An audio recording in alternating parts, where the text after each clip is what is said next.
ನಾರಾಯಣ ಗುರು ಒಂದು ಜಾತಿಗೆ ಸಮಾಜಕ್ಕೆ ಧರ್ಮಕ್ಕೆ ಸೀಮಿತವಾಗಿರುವವರು ಅಲ್ಲ. ಅವರನ್ನ ಪಠ್ಯದಿಂದ ತೆಗೆದುಹಾಕಲು ಬಿಜೆಪಿ ಮುಂದಾಗಿದೆ. ಇದು ಸಾಧ್ಯ ಆಗೋದಿಲ್ಲ. ನಾರಾಯಣ ಗುರುಗಳನ್ನ ಪಠ್ಯ ಪುಸ್ತಕದಿಂದ ಕಿತ್ತಾಕುವುದು ಏನಿದೆ? ಭಗತ್ ಸಿಂಗ್ ವಿಚಾರಗಳನ್ನ ಪಠ್ಯದಿಂದ ಯಾಕೆ ತೆಗೆದ್ರಿ ಎಂದು ಕಾಂಗ್ರೆಸ್ ರಾಜ್ಯಾಧ್ಯಕ್ಷ ಡಿಕೆ ಶಿವಕುಮಾರ್ ಬಿಜೆಪಿಯ ವಿರುದ್ಧ ಹರಿಹಾಯ್ದಿದ್ದಾರೆ. ಮಂಗಳೂರಿನಲ್ಲಿ ಮಾಧ್ಯಮಗಳೊಂದಿಗೆ ಮಾತನಾಡಿದ ಅವರು, ಬಿಜೆಪಿಯ ಕೆಲಸ ಕಾರ್ಯಗಳೆಲ್ಲವೂ ಒಂದೇ ವರ್ಷ ಮುಂದೆ ಕಾಂಗ್ರೆಸ್ ಸರ್ಕಾರ ಬಂದು ಎಲ್ಲ ಯೂ ಟರ್ನ್ ಮಾಡುತ್ತೆ. ಇವರು NEP ತಂದ್ರು. ಇದು ನ್ಯಾಷನಲ್ ಎಜುಕೇಶನ್ ಪಾಲಿಸಿ ಅಲ್ಲ, ಇದು ನಾಗ್ಪುರ್ ಎಜುಕೇಶನ್ ಪಾಲಿಸಿ ಎಂದು ಟೀಕಿಸಿದರು. ಸುನಿಲ್ ಕುಮಾರ್ಗೆ ಸ್ವಾಭಿಮಾನ ಇದ್ದಿದ್ರೆ ನಾರಾಯಣ ಗುರು ಪಠ್ಯ ಪುಸ್ತಕದಿಂದ ತೆಗೆದ ಸಂದರ್ಭದಲ್ಲಿ ರಾಜೀನಾಮೆಯನ್ನು ಕೊಡಬೇಕಿತ್ತು. ನಾರಾಯಣ ಗುರು ಪಠ್ಯದ ವಿಚಾರದಲ್ಲಿ ಕೋಟ ಶ್ರೀನಿವಾಸ ಪೂಜಾರಿ ಕೂಡ ರಾಜೀನಾಮೆಯನ್ನ ಕೊಡಬೇಕಿತ್ತು. ಪಠ್ಯದಿಂದ ತೆಗೆದರೂ ಅವರು ಮಾತನಾಡಿಲ್ಲ. ಮುಂದೆ ರಾಜ್ಯದಲ್ಲಿ ಯುವಕರಿಗೆ ಮತ್ತು 50 ವರ್ಷದ ಒಳಗಿನವರಿಗೆ ಸ್ಥಾನ ಕೊಡುವ ಸಂಕಲ್ಪ ಮಾಡಲಾಗಿದೆ. ಹೊಸ ಮುಖ ಮತ್ತು ಮಹಿಳೆಯರಿಗೆ ಅವಕಾಶವನ್ನ ಕೊಡಬೇಕಿದೆ ಎಂದರು.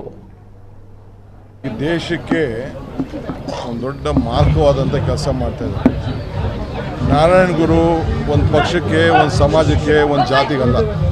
ನಾರಾಯಣ ಗುರು ಅವರು ಆಗಿರ್ಬೋದು, ಭಗತ್ ಸಿಂಗ್ ಅವರಾಗಿರ್ಬೋದು, ಎಲ್ಲ ಕೂಡ ಬದಲಾವಣೆ ತರಲಿಕ್ಕೆ ಪ್ರಯತ್ನ ಮಾಡ್ತಾ ಇದ್ದಾರೆ. ಇದು ಸಾಧ್ಯ ಆಗೋದಿಲ್ಲ. BJPಯವರು ಇಂಥ ಸಾಹಸಕ್ಕೆ ಕೈ ಹಾಕಬಾರ್ದು.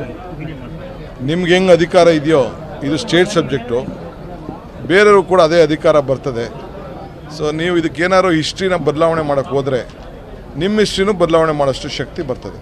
ಸರ್, ಈಗ ನಳಿನ್ ಕುಮಾರ್ ಕಟೀಲು ಪಠ್ಯ ವಿರೋಧ ಮಾಡುವವರು ರಾಷ್ಟ್ರದ್ರೋಹಿಗಳೆಂದು ಮೈಸೂರಲ್ಲಿ ಒಂದು ಹೇಳಿಕೆ ಕೊಟ್ಟಿದ್ದಾರೆ. ಅವ್ರು ಭಾಳ ರಾಷ್ಟ್ರಪ್ರೇಮಿಗಳು ಬಿಡಿ. ರಾಷ್ಟ್ರಧ್ವಜನೇ ತೆಗೆದಾಕ್ಬಿಟ್ಟು ಕೇಸರಿ ಧ್ವಜ ಆಗ್ತಿದೆ ಅನ್ನೋರೆಲ್ಲ ರಾಷ್ಟ್ರದ್ರೋಹಿ ಇದು ಪ್ರೇಮಿಗಳು ಬಿಡಿ.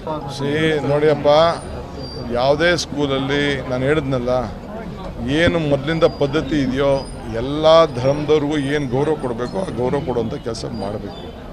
ಸೊ ಅಷ್ಟು ಬಿಟ್ಟು ನಾನೀಗೇನು ಸದ್ಯಕ್ಕೆ ನಾನು ಮಾತಾಡೋ ಎಲ್ಲ ತಿಳ್ಕೊಳ್ತೀನಿ. ನಾನು ಯಾವುದೋ ಒಂದು ರಿಪೋರ್ಟ್ ಮೇಲೆ ನಾನು ಹಂಗೆಲ್ಲ ಮಾತಾಡೋಕ್ಕೆ ಹೋಗಲ್ಲ. ಸೊ ಇನ್ನು ಮೊದಲಿಂದ ಏನು ಒಂದು ಪದ್ಧತಿ, ನಾನು ಆಗಲೇ ಈ ಭಾಷಣದಲ್ಲಿ ಹೇಳಿದ್ನಲ್ಲ, ಎಲ್ಲ ಇಂಜಿನಿಯರ್ ಆದವರು, ಡಾಕ್ಟರ್ ಆದವರು, MBA ಮಾಡಿದವರು, ಏನು ಎಜುಕೇಷನ್ ಸರಿಯಾಗಿ ಮಾಡಲಿಲ್ಲವರು ಎಲ್ಲ ನಮ್ಮ ದೇಶಕ್ಕೆ ಒಂದು ಆಸ್ತಿಯಾಗಿ ಬೆಳೆದಿದ್ದಾರೆ. ಅದನ್ನು ಉಳಿಸ್ಕೊಂಡು ಬೆಳೆಸ್ಕೊಂಡು ಹೋಗೋಣ. ಫಸ್ಟು ಈ ದಕ್ಷಿಣ ಕನ್ನಡ ಜಿಲ್ಲೆಗೆ ಏನು ಜನ ಹೊರಗಡೆ ವಲಸೆ ಹೋಗ್ತಾ ಇದ್ದಾರೆ, ಅದನ್ನು ತಪ್ಪಿಸೋಂಥ ಕೆಲಸ ಈ BJP ಸರ್ಕಾರ ಮಾಡಿ. ಸರ್, ನೀವು ಭಾಷಣದಲ್ಲಿ ಒಂದು NEP ಬಗ್ಗೆ ಹೇಳಿದ್ರಿ sir. Last question, NEP Nagpur education policy ಅಂತ ಹೇಳ್ತೀರಲ್ಲ, ಅದಕ್ಕೆ ಬದ್ಧರಾಗಿದ್ದೀರಿ? ಅದು ನಾಗ್ಪುರ್ ಎಜುಕೇಷನ್ ಪಾಲಿಸಿ, ಅದು ನ್ಯಾಷನಲ್ ಎಜುಕೇಷನ್ ಪಾಲಿಸಿ ಅಲ್ಲ. Sir English